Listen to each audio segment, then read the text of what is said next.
분석과제 발굴의 하향식 접근 방법에 대해서 자세하게 알아보도록 하겠습니다. 내용이 조금 많거든요. 그래서 강의를 들으시면서 조금 수준에 맞게끔 끊어서 반복해서 학습해 주시면 도움이 될 것 같습니다.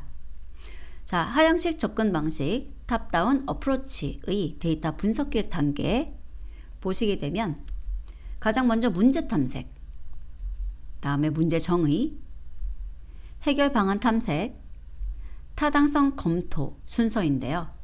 우선은 이 순서 암기하셔야 돼요. 하향식 접근 방식에서 데이터 분석 기획 단계는 문제를 탐색하고, 다음에 문제를 정의하고, 해결 방안을 탐색하고, 타당성을 검토하는 단계를 거치게 됩니다. 영문도 함께 알아두셔야 돼요. 그래서 Problem Discovery, Problem Definition, Solution Search, Feasibility Study까지 암기를 해 주셔야 되고요. 이 문제 탐색에 포함되는 것이 또 세 가지가 있는데요. 비즈니스 모델 기반의 문제 탐색과 외부 참조 모델 기반의 문제 탐색, 그리고 이런 것들의 결과가 수집되었을 때 그것을 분석 유즈 케이스로 정리해 놓는 것까지 해서 이 세 가지가 문제 탐색에서 사용하는 도구가 되겠습니다. 다시 한번 비즈니스 모델 기반의 문제 탐색, 외부 참조 모델 기반의 문제 탐색, 그리고 분석 유즈 케이스입니다. 자, 그리고 이렇게 탐색한 것들에 대해서 이번에는 데이터 분석의 문제로 변환하는 거예요. 그것을 저희가 문제 정의라고 합니다. 그리고 수행 옵션을 도출하고 타당성 평가를 하고 과제를 선정하는 절차를 거치게 되는 것이죠. 문제 탐색 단계부터 세부적으로 내용을 살펴보도록 하겠습니다. 자, 문제 탐색이라는 것에서는 전체적인 관점의 기준 모델을 활용해서 빠짐없이 문제를 도출하고 식별하는 것을 하게 됩니다.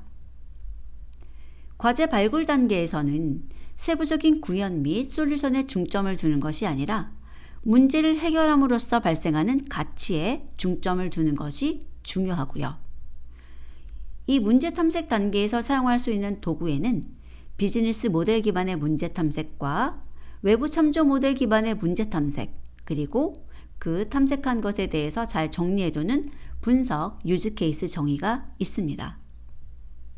가장 먼저 비즈니스 모델 기반의 문제 탐색인데요. 비즈니스 모델 캔버스라는 것을 활용해서 가치가 창출될 문제를 누락 없이 도출할 수 있습니다.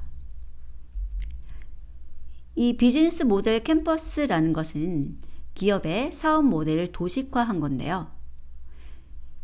원래는 이 비즈니스 모델 캔버스에 9가지 블록의 그림이 있었는데 이것을 5가지 영역으로 단순화해 놓았고요. 저희는 이 9가지가 아니라 5가지 영역을 알아둬야 되죠. 5가지 영역은 업무, 제품, 고객, 지원 인프라, 규제와 감사입니다. 업무와 제품, 고객 단위로 문제를 발굴하게 되고요. 이것을 관리하는 지원 인프라, 규제와 감사 영역에 대한 기회를 추가로 도출하는 작업을 수행하게 됩니다. 비즈니스 모델 캔버스라는 것은 과제 발굴을 위한 기본 틀로서 비즈니스에 포함되어야 되는 주요 사업 요소를 한눈에 볼 수 있도록 만든 그래픽 템플릿입니다. 한번 보러 갈까요? 비즈니스 모델 캔버스, 이 위치까지 외우셔야 돼요. 가운데 보면 업무, 제품, 고객이 나와 있고요. 위쪽에 보시면 규제와 감사, 아래쪽에 지원 인프라가 있죠. 자, 가장 먼저 업무부터 볼까요? 업무는 생산 공정 최적화나 재고량 최적화 등을 찾아낼 수가 있고요. 과제로서. 그 다음에 제품이라는 것은 제품의 주요 기능 개선이나 서비스 모니터링 지표를 도출할 수가 있고요. 고객 같은 경우에는 고객의 콜 대기 시간 최소화나 영업점의 위치 최적화 등을 들 수가 있죠. 물론 여기 써 있는 것만 말하는 것이 아니고요. 예를 든 거예요. 그리고 규제와 감사라고 하는 것은 제품 생산 및 전달 과정 프로세스 중에서 발생하는 규제 및 보안의 관점에서 주제를 도출하는 겁니다. 예를 들면 제공 서비스 품질의 이상 징후를 관리한다던가 새로운 환경 규제 시 예상되는 제품의 추출 같은 것을 들 수가 있고요. 지원 인프라라고 하는 것은 분석을 수행하는 시스템 영역 및 운영, 관리하는 인력 관점에서 주제를 도출하는 겁니다. EDW의 최적화나 적정 운영 인력을 도출하는 작업을 예로 들 수가 있습니다. 자, 그래서 이 비즈니스 모델 캠퍼스는 우선은 5가지 영역을 암기하셔야 돼요. 업무, 제품, 고객. 자, 회사에서 내가 업무, 그리고 제품, 고객이라는 것이 있고, 그 다음 규제와 감사, 지원 인프라라는 것이 위와 아래에 존재하는 것을 볼 수가 있죠. 다음은 분석기의 발굴의 범위 확장인데요. 저희가 새로운 문제의 발굴 및 장기적인 접근을 위해서는 기업이 현재 수행하고 있는 비즈니스뿐만 아니라 환경과 경쟁 구도의 변화 및 역량의 재해석을 통한 혁신의 관점에서 분석 기회를 추가 도출하는 것이 요구됩니다. 거시적 관점의 요인과 경쟁자 확대, 시장의 니즈 탐색, 역량의 재해석 등 새로운 관점의 접근을 통해서 새로운 유형의 분석 기회 및 주제 발굴을 수행하는 것이죠. 자, 그러면 좀 더 세부적으로 살펴볼게요. 자, 기업이 있었을 때 4가지 방향이 있네요. 경쟁자 확대, 그 다음에 시장의 니즈 탐색, 역량의 재해석, 거시적 관점 이렇게 나오고 있네요. 자, 가장 먼저 거시적 관점의 메가 트렌드라고 나오는 것은 STEEP예요. 사회, 기술, 경제, 환경, 정치의 약자죠. 그래서 거시적 관점에서 우리들이 사회와 기술, 경제, 환경, 정치 이런 것들을 살핀다는 거고요. 다음은 경쟁자 확대 관점인데요.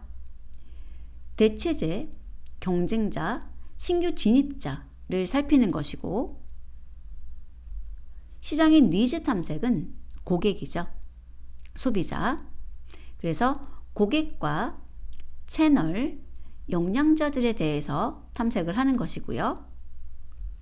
역량의 재해석은 내부의 역량과 파트너 네트워크에 대해서 살피는 것을 말합니다. 그래서 이 각각에 대해서 어떤 것이 포함되어 있는지 종류를 구분할 수 있으셔야 돼요. 거시적 관점이라고 한다면 STEEP라고 해서 사회, 기술, 경제, 환경, 정치 이렇게 하면 되고요. 경쟁자다라고 한다면은 나랑 경쟁 관계에 있는 것, 그래서 나를 대체할 수 있는 것, 실제로 경쟁 관계에 있는 것과 신규로 진입하는 자, 요거 문제에 나왔었으니까 꼭 구분해서 알아두시고요. 시장의 니즈라고 한다면은 이제 경쟁자나 대체자가 아니라 나에게서 물건을 사가는 소비자라던가 또 채널, 영향을 줄 수 있는 사람들. 그래서 고객, 채널, 영향자. 그리고 역량의 재해성은 내부나 그 다음에 파트너라고 한다면은 내부는 아니지만 나랑 관련된, 연관된 업무를 할 수 있는 것을 말하죠. 그래서 파트너, 네트워크. 자, 이렇게 구분을 해주시고요. 다음은 외부 참조 모델 기반의 문제 탐색입니다. 외부 참조 모델을 기반한 문제 탐색에서는 유사, 동종 사례 벤치마킹을 통한 분석 기회를 발굴하게 됩니다. 제공되는 산업별, 업무 서비스별 분석 테마 후보 그룹을 통해서 퀵 앤 이지 방식으로 필요한 분석 기회가 무엇인지에 대한 아이디어를 얻고 기업에 적용할 분석 테마 후보 목록을 빠르게 도출할 수 있게 됩니다. 데이터 분석 사례를 기반으로 분석 테마 후보 그룹을 미리 정의하고 그 후보 그룹을 통해서 해당 기업에서 벤치마킹할 대상인 분석 기회를 고려하면 빠르고 쉽게 분석 기회를 도출한다는 것이죠. 또한 유사, 동종 업계뿐만 아니라 타 업종 및 다른 분야의 데이터 분석 활용 사례를 정리해 놓으면 새로운 주제 탐색에 도움이 됩니다. 그래서 저희가 내부적인 것도 볼 수 있겠지만 외부에서 발생한 것, 그것에 대해서도 잘 조사를 하고 정리해 놓으면은 좀 더 빠르고 쉽게 분석 기회를 도출할 수 있다는 원리죠. 분석 유즈 케이스 정의라고 해서 현재 비즈니스 모델 및 유사 동종 사례 탐색을 통해서 빠짐없이 도출한 분석 기회들을 구체적인 과제로 만들기에 앞서서 분석 유즈 케이스로 표기를 하는 것이 필요합니다. 풀어야 할 문제에 대한 상세 설명 및 해당 문제를 해결했을 때 발생하는 효과를 명시하고 향후 데이터 분석 문제로의 전환 및 적합성 평가에 활용을 하게 되는 거죠. 자, 예를 들어보면 재무 업무에 대해서 분석 유즈 케이스가 자금 시제 예측이라면 일별로 예정된 자금 지출과 입금을 추정하게 되는 것인데 그것의 효과가 자금의 과부족 현상 예방을 하고 자금 운용을 효율화할 수 있게 된다는 것이다. 이렇게 정리하는 거예요. 그리고 구매 최적화다라고 한다면 구매 유형과 구매자별로 과거 실적과 구매 조건을 비교 분석해서 구매 방안을 도출하는 것인데 그 효과는 구매 비용 절감을 가져올 수 있다. 이렇게 정리를 하는 거죠. 그래서 이제 나중에 이런 것들을 보고 이것을 실제로 우리가 분석의 문제로서 전환을 하고 사용을 할 것인지 어떤 것들이 있는지 이런 것들을 살필 수 있겠죠. 다음은 문제 정의인데요. 문제를 탐색했다고 해서 우리들이 이제 바로 수행하는 것이 아니라 그것을 문제로 만들어줘야 돼요. 어떤 문제냐면 데이터 분석 문제로 만드는 거죠. 실제로 문제를 탐색한다는 것은 비즈니스 입장에서 보는 거잖아요. 그것을 데이터 분석 문제로 바꾸는 것. 그것을 우리가 문제 정의라고 합니다. 자, 문제 정의에 대해서 좀 더 자세하게 살펴보죠. 식별된 비즈니스 문제를 데이터 분석 문제로 변환해서 정의하는 것이 문제의 정의입니다. 문제 탐색 단계에서는 무엇을 어떤 목적으로 수행해야 되는지의 관점이었다면 문제 정의 단계에서는 달성을 위해서 필요한 데이터와 기법을 정의하기 위한 데이터 분석 문제로 변환을 수행하는 것이고요. 예를 들어보면 비즈니스 문제는 예상치 않은 설비 장애로 인한 판매량이 감소했다던가 기존의 판매 정보 기반한 영업사원의 판단 시 재고 관리 및 적정 가격 판매에 어려움이 있었다면 이것을 변환해서 데이터 분석 문제로 바꾸는 것인데 바꾼 것을 보면 설비의 장애를 이끄는 신호를 감지해서 설비 장애 요인으로 식별하고 장애 발생 시점 및 가능성을 예측한다. 그리고 내부 판매 정보 외의 수요 예측을 수행할 수 있는 인자의 추출 및 모델링을 통한 수요 예측을 한다. 이런 식으로 데이터 문제로 바꾸는 거죠. 다음은 해결 방안 탐색인데요.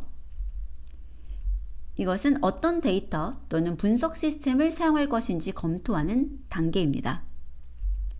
데이터 및 분석 시스템에 따라 소요되는 예산과 활용 가능 도구가 다르기 때문에 검토가 필요하죠. 자, 우선 분석 기법 및 시스템이 기존 시스템과 신규 도입으로 나뉘고 분석 역량, 이거는 이제 분석을 할 수 있는 사람이라고 보시면 될 것 같아요. 그래서 who라고 써 있죠. 그래서 확보가 되어 있느냐, 확보되지 않았느냐에 따라서 네 가지로 나누어서 설명이 나오는데요. 자, 기존 시스템이 있고 분석 역량이 확보된 상태라면 기존 시스템을 개선해서 활용을 하면 되겠고요. 기존 시스템이 있고 분석 역량이 확보되지 않았다면 교육을 하거나 채용을 통한 역량 확보를 해서 활용을 해야 되겠죠. 자, 그리고 신규 도입이 필요한 상태예요. 신규 도입을 해야 되고 분석 역량이 확보됐어요. 자, 역량은 있는데 시스템이 없다는 거잖아요. 그래서 시스템의 고도화가 필요합니다. 그리고 신규 도입과 분석 역량이 미확보라고 한다면 인력도 없고 올바른 시스템도 도입되어 있지 않다는 거죠. 이럴 때는 전문 업체를 사용하는 것이 좋습니다. 자, 이제 타당성 검토인데요. 타당성 검토에서는 이 타당성 검토를 통해 프로젝트나 계획의 실현 가능성과 효과성을 평가하고 필요한 조치나 수정사항을 식별해서 프로젝트가 계획대로 진행될 수 있도록 하는 것을 말합니다. 평가는 프로젝트의 성공을 보장하고 부정적인 결과를 사전에 예방하는 데 도움을 주고요. 타당성 검토 결과 도출된 여러 대안 중에서 가장 우월한 대안을 선택하게 됩니다.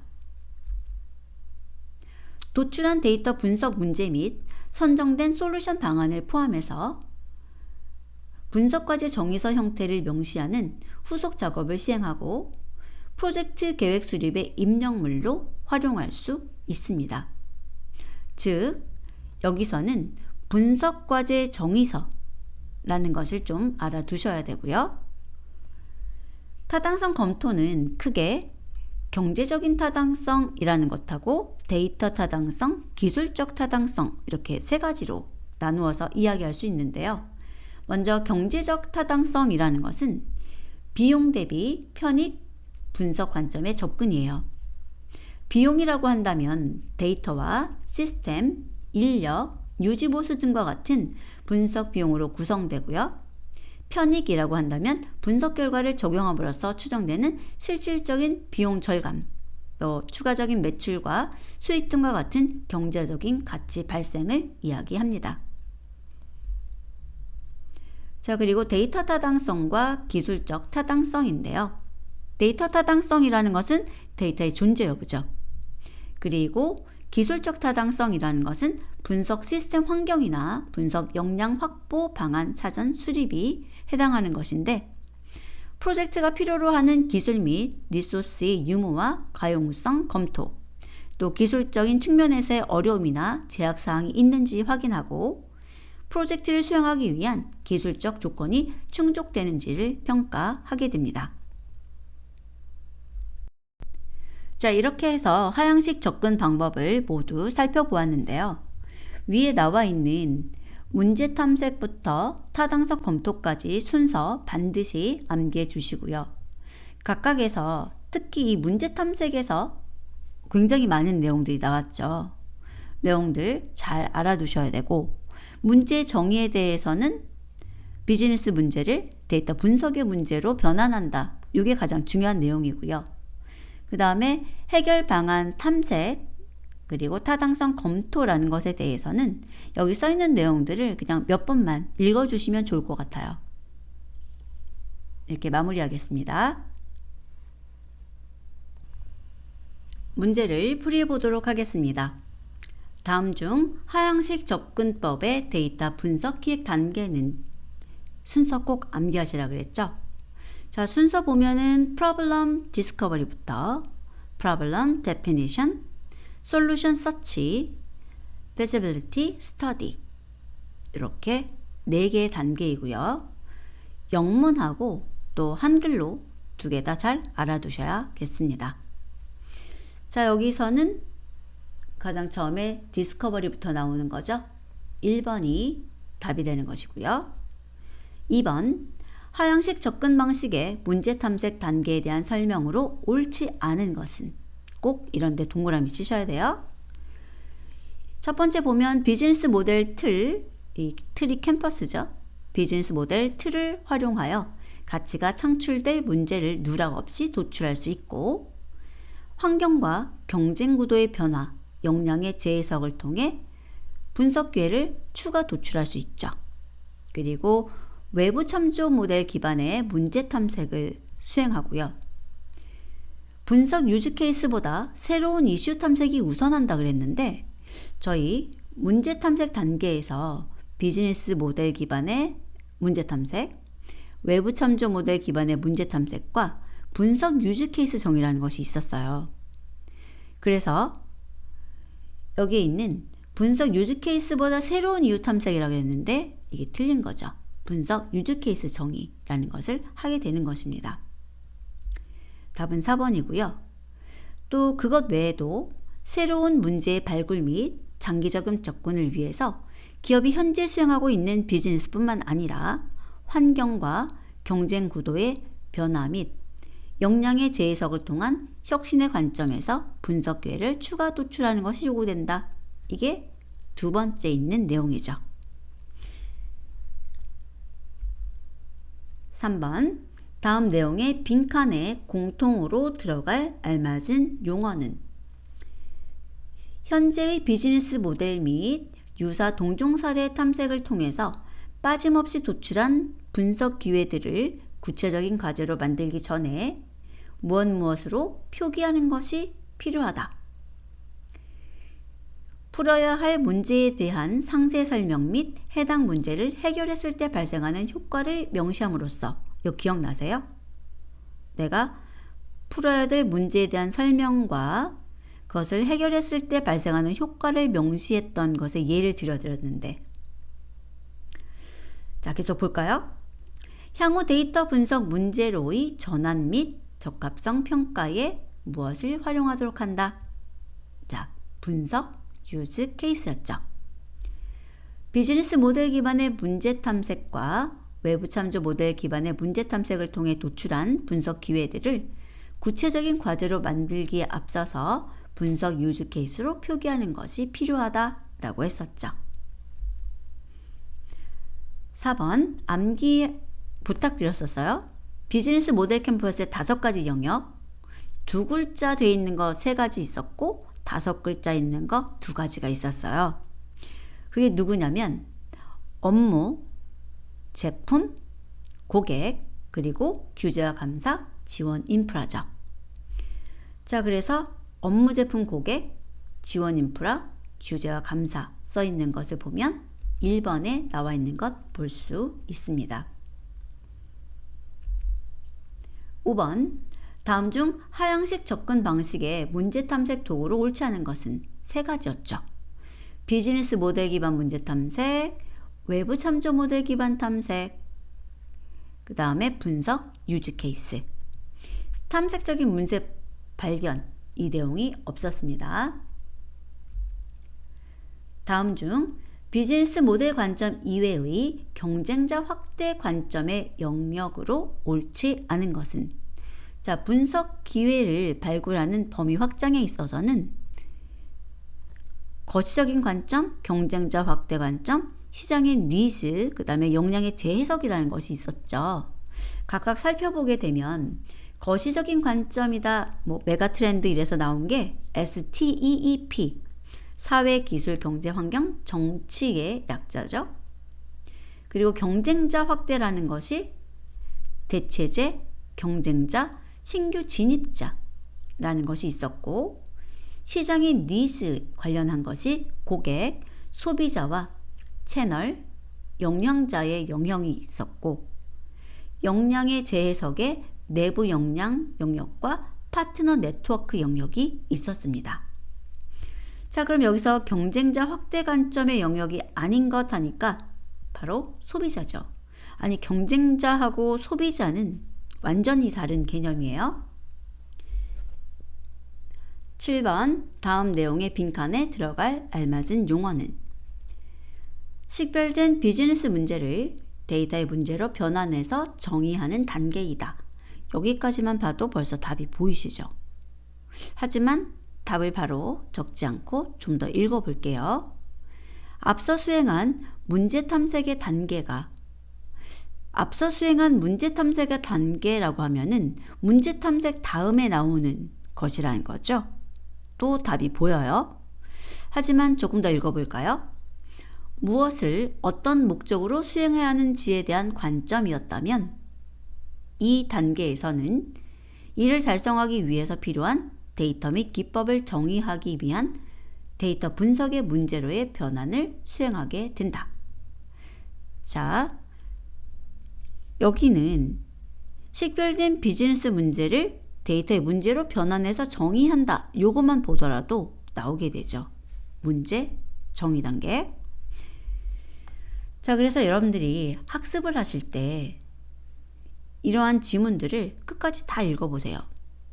이게 똑같이 문제가 나오는 경우도 있지만 그것이 똑같이 나오지 않는 경우도 있잖아요. 그래서 충분히 이해하는 시간을 가지셔야 하는 겁니다. 그리고 시험에 있어서도 답이 보인다고 바로 체크하면은 틀릴 가능성 굉장히 높습니다. 끝까지 문제를 읽고 보기도 다 보고 그리고 답을 선택해 주세요. 8번 다음 하향식 접근 방식의 타당성 검토에 대한 설명으로 가장 옳지 않은 것은? 첫 번째 보면 경제적 타당성은 비용 대비 편익 분석 관점의 접근을 의미하고요.